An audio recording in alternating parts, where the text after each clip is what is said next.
أعوذ بالله من الشيطان الرجيم. بسم الله الرحمن الرحيم. أتل ما أوحي إليك من الكتاب وأقم الصلاة إن الصلاة تنهى عن الفحشاء والمنكر ولذكر الله أكبر والله يعلم ما تصنعون.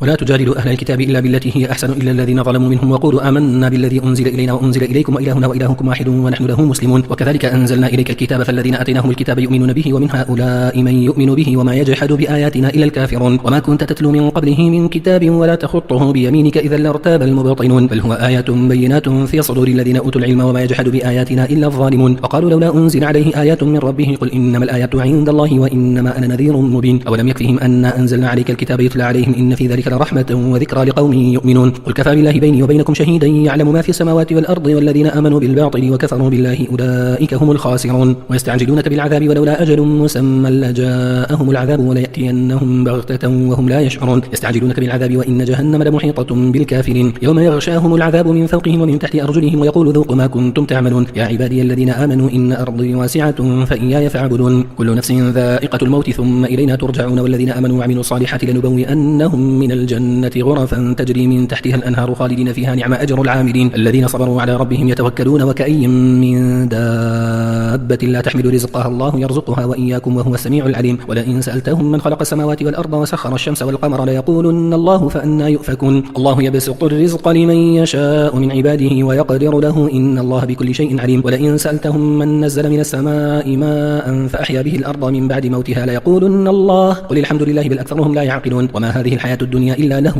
ولعب وإن الدار الآخرة لهي الحيوان لو كانوا يعلمون. فإذا ركبوا في الفلك دعوا الله مخلصين له الدين فلما نجاهم إلى البر إذا هم يشركون ليكفروا بما آتيناهم وليتمتعوا فسوف يعلمون. أولم يروا أنا جعلنا حرما آمنا ويتخطف الناس من حولهم أفبالباطل يؤمنون وبنعمة الله يكفرون. ومن أظلم ممن افترى على الله كذبا أو كذب بالحق لما جاءه أليس في جهنم مثوى للكافرين والذين جاهدوا فينا لنهدينهم سبلنا وإن الله لمع المحسنين. بسم الله الرحمن الرحيم. ألف لام ميم. غلبت الروم في أدنى الأرض وهم من بعد غلبهم سيغلبون في بضع سنين لله الأمر من قبل ومن بعد ويومئذ يفرح المؤمنون بنصر الله ينصر من يشاء وهو العزيز الرحيم. وعد الله لا يخلف الله وعده ولكن أكثر الناس لا يعلمون ظاهرا من الحياة الدنيا وهم عن الآخرة هم غافلون. أولم يتفكروا في أنفسهم ما خلق الله السماوات والأرض وما بينهما إلا بالحق وأجل مسمى وإن كثيرا من الناس بلقاء ربهم لكافرون. أولم يسيروا في الأرض فينظروا كيف كان عاقبة الذين من قبلهم كانوا أشد منهم قوة وأثاروا الأرض وعمروها أكثر مما عمروها وجاءتهم رسلهم بالبينات فما كان الله ليظلمهم ولكن كانوا أنفسهم يظلمون. ثم كان عاقبة الذين أساءوا السوء أن كذبوا بآيات الله وكانوا بها يستهزئون. الله يبدأ الخلق ثم يعيده ثم إليه ترجعون. ويوم تقوم الساعة يبرس المجرمون ولم يكن لهم من شركائهم شفعاء وكانوا بشركائهم كافرين. ويوم تقوم الساعة يومئذ يتفرقون فأما الذين آمنوا وعملوا الصالحات فهم في روضة يحبرون وأما الذين كفروا وكذبوا بآياتنا ولقاء الآخرة فأولئك في العذاب محضرون. فسبحان الله حين تمسون وحين تصبحون وله الحمد في السماوات والأرض وعشيا وحين تظهرون. يخرج الحي من الميت ويخرج الميت من الحي ويحيي الأرض بعد موتها وكذلك تخرجون. ومن آياته أن خلقكم من تراب ثم إذا أنتم بشر تنتشرون. ومن آياته أن خلق لكم من أنفسكم أزواجا لتسكنوا إليها وجعل بينكم مودة ورحمة إن في ذلك لآيات لقوم يتفكرون. ومن آياته خلق السماوات والأرض واختلاف ألسنتكم وألوانكم إن في ذلك لآيات للعالمين. ومن آياته منامكم بالليل والنهار وابتغاؤكم من فضله إن في ذلك لآيات لقوم يسمعون. ومن آياته يريكم البرق خوفا وطمعا وينزل من السماء ماء فيحيي به الأرض بعد موتها إن في ذلك لآيات لقوم يعقلون. ومن آياته أن تقوم السماء والأرض بأمره ثم إذا دعاكم دعوة من الأرض إذا أنتم تخرجون. وله من في السماوات والأرض كل له قانتون وهو الذي يبدأ الخلق ثم يعيده وهو أهون عليه وله المثل الأعلى في السماوات والأرض وهو العزيز الحكيم. ضرب لكم مثلا من أنفسكم هل لكم مما ملكت أيمانكم من شركاء فيما رزقناكم فأنتم فيه سواء تخافونهم كخيفتكم أنفسكم كذلك نفصل الآيات لقوم يعقلون. بل اتبع الذين ظلموا أهواءهم بغير علم فمن يهدي من أضل الله وما لهم من ناصرين. فأقم وجهك للدين حنيفا فطرة الله التي فطر الناس عليها لا تبديل لخلق الله ذلك الدين القيم ولكن أكثر الناس لا يعلمون. منيبين إليه واتقوه وأقيموا الصلاة ولا تكونوا من المشركين من الذين فرقوا دينهم وكانوا شيعا كل حزب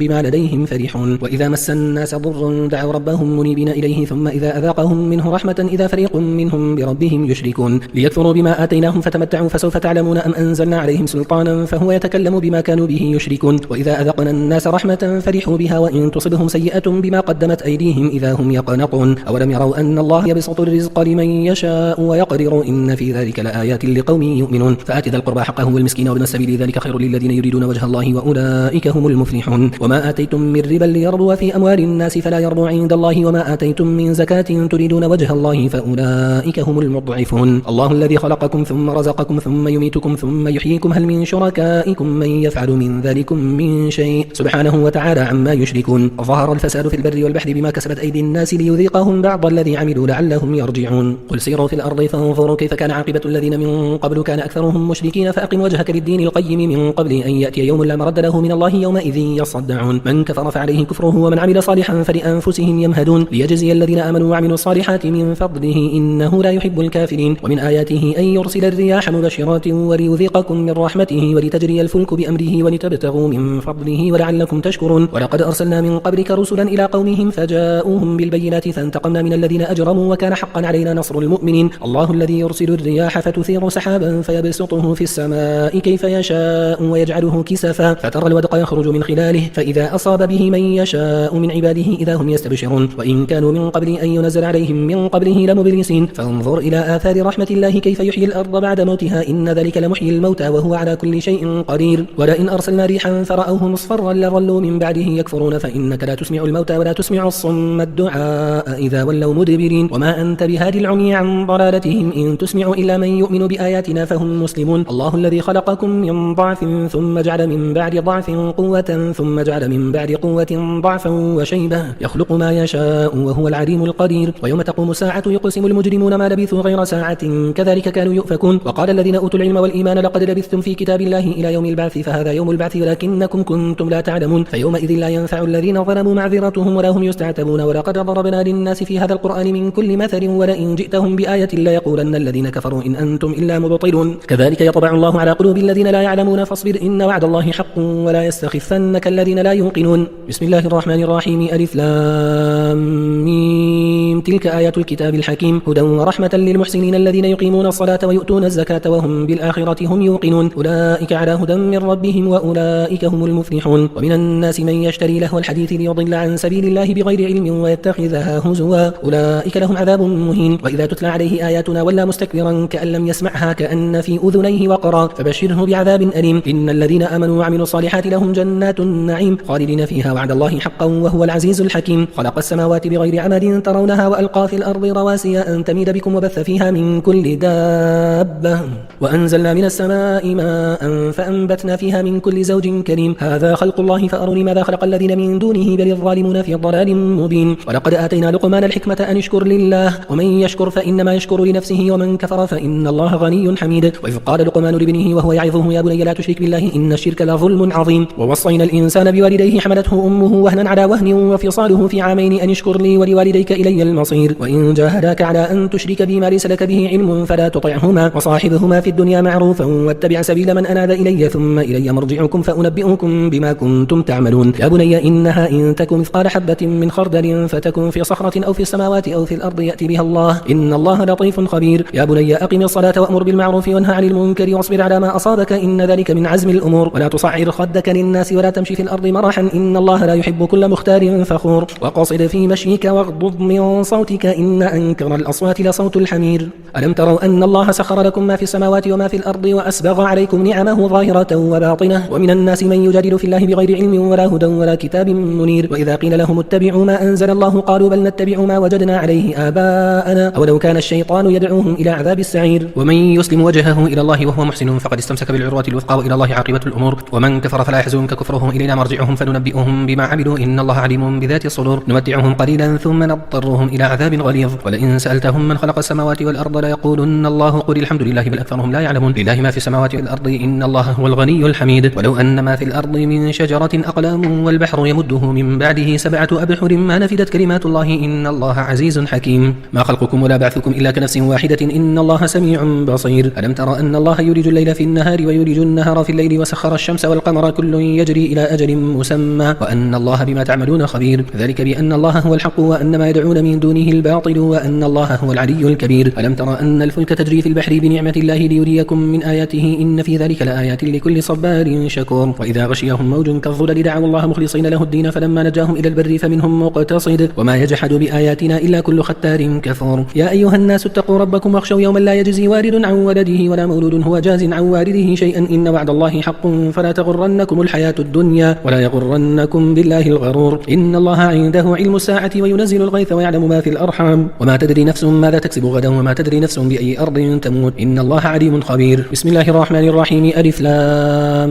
ميم تنزيل الكتاب لا ريب فيه من رب العالمين أم يقولون افتراه بل هو الحق من ربك لتنذر قوما ما أتاهم من نذير من قبلك لعلهم يهتدون الله الذي خلق السماوات والأرض وما بينهما في 6 أيام ثم استوى على العرش ما لكم من دونه من ولي ولا شفيع أفلا تتذكرون يدبر الأمر من السماء إلى الأرض ثم يعرج إليه في يوم كان مقداره 1000 سنة مما تعدون ذلك عالم الغيب والشهادة العزيز الرحيم الذي أحسن كل شيء خلقه وبدأ خلق الإنسان من طين ثم جعل نسله من سلالة من ماء مهين ثم سواه ونفخ فيه من روحه وجعل لكم السمع والأبصار والأفئدة قليلا ما تشكرون وقالوا أإذا ضللنا في الأرض أإنا لفي خلق جديد بل هم بلقاء ربهم كافرون قل يتوفاكم ملك الموت الذي وكل بكم ثم إلى ربكم ترجعون ولو ترى إذ المجرمون ناكسوا رؤوسهم عند ربهم ربنا أبصرنا وسمعنا فارجعنا نعمل صالحا إنا موقنون ولو شئنا لآتينا كل نفس هداها ولكن حق القول مني لأملأن جهنم من الجنة والناس أجمعين فذوقوا بما نسيتم لقاء يومكم هذا إنا نسيناكم وذوقوا عذاب الخلد بما كنتم تعملون إنما يؤمن بآياتنا الذين إذا ذكروا بها خروا سجدا وسبحوا بحمد ربهم وهم لا يستكبرون تتجافى جنوبهم عن المضاجع يدعون ربهم خوفا وطمعا ومما رزقناهم ينفقون فلا تعلم نفس ما أخفي لهم من قرة أعين جزاء بما كانوا يعملون أفمن كان مؤمنا كمن كان فاسقا لا يستوون أما الذين آمنوا وعملوا الصالحات فلهم جنات المأوى نزلا بما كانوا يعملون وأما الذين فسقوا فمأواهم النار كلما أرادوا أن يخرجوا منها أعيدوا فيها وقيل لهم ذوقوا عذاب النار الذي كنتم به تكذبون ولنذيقنهم من العذاب الأدنى دون العذاب الأكبر لعلهم يرجعون ومن أظلم ممن ذكر بآيات ربه ثم أعرض عنها إنا من المجرمين منتقمون ولقد آتينا موسى الكتاب فلا تكن في مرية من لقائه وجعلناه هدى لبني إسرائيل وجعلنا منهم أئمة يهدون بأمرنا لما صبروا وكانوا بآياتنا يوقنون إن ربك هو يفصل بينهم يوم القيامة فيما كانوا فيه يختلفون أولم يهد لهم كم أهلكنا من قبلهم من القرون يمشون في مساكنهم إن في ذلك لآيات أفلا يسمعون أولم يروا أنا نسوق الماء إلى الأرض الجرز فنخرج به زرعا تأكل منه أنعامهم وأنفسهم أفلا يبصرون ويقولون متى هذا الفتح إن كنتم صادقين قل يوم الفتح لا ينفع الذين كفروا إيمانهم ولا هم ينظرون فأعرض عنهم وانتظر إنهم منتظرون بسم الله الرحمن الرحيم يا أيها النبي اتق الله ولا تطع الكافرين والمنافقين إن الله كان عليما حكيما واتبع ما يوحى إليك من ربك إن الله كان بما تعملون خبيرا وتوكل على الله وكفى بالله وكيلا ما جعل الله لرجل من قلبين في جوفه وما جعل أزواجكم اللائي تظاهرون منهن أمهاتكم وما جعل أدعياءكم أبناءكم ذلكم قولكم بأفواهكم والله يقول الحق وهو يهدي السبيل ادعوهم لآبائهم هو أقسط عند الله فإن لم تعلموا آباءهم فإخوانكم في الدين ومواليكم وليس عليكم جناح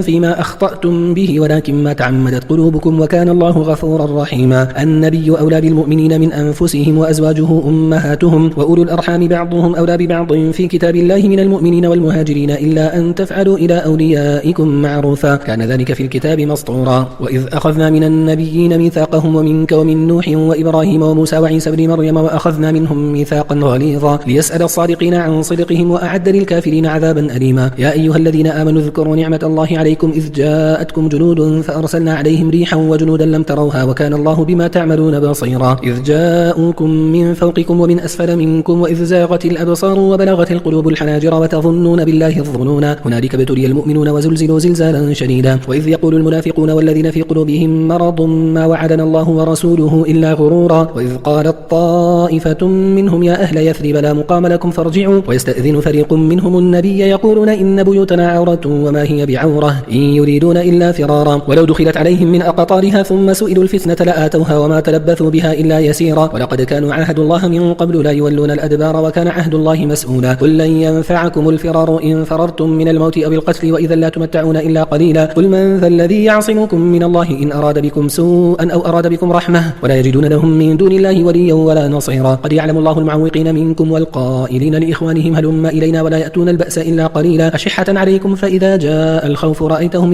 ينظرون إليك تدور أعينهم كالذي يغشى عليه من الموت فإذا ذهب الخوف سلقوكم بألسنة حداد أشحة على الخير أولئك لم يؤمنوا فأحبط الله أعمالهم وكان ذلك على الله يسيرا يحسبون الأحزاب لم يذهبوا وإن يأتي الأحزاب يودوا لو أنهم بادون في الأعراب يسألون عن أنبائكم ولو كانوا فيكم ما قاتلوا إلا قليلا لقد كان لكم في رسول الله أسوة حسنة لمن كان يرجو الله واليوم الآخر وذكر الله كثيرا ولما رأى المؤمنون الأحزاب قالوا هذا ما وعدنا الله ورسوله وصدق الله ورسوله وما زادهم إلا إيمانا وتسليما من المؤمنين رجال صدقوا ما عاهدوا الله عليه فمنهم من قضى نحبه ومنهم من ينتظر وما بدلوا تبديلا ليجزي الله الصادقين بصدقهم ويعذب المنافقين إن شاء أو يتوب عليهم إن الله كان غفورا رحيما ورد الله الذين كفروا بغيظهم لم ينالوا خيرا وكفى الله المؤمنين القتال وكان الله قويا عزيزا وأنزل الذين ظاهروهم من أهل الكتاب من صياصيهم وقذف في قلوبهم الرعب فريقا تقتلون وتأسرون فريقا وأورثكم أرضهم وديارهم وأموالهم وأرضا لم تطئوها وكان الله على كل شيء قديرا يا أيها النبي قل لأزواجك إن كنتن تردن الحياة الدنيا وزينتها فتعالين أمتعكن وأسرحكن سراحا جميلا وإن كنتن تردن الله ورسوله والدار الآخرة فإن الله أعد للمحسنات منكن أجرا عظيما يا نساء النبي من يأتي منكن بفاحشة مبينة يضاعف لها العذاب ضعفين وكان ذلك على الله يسيرا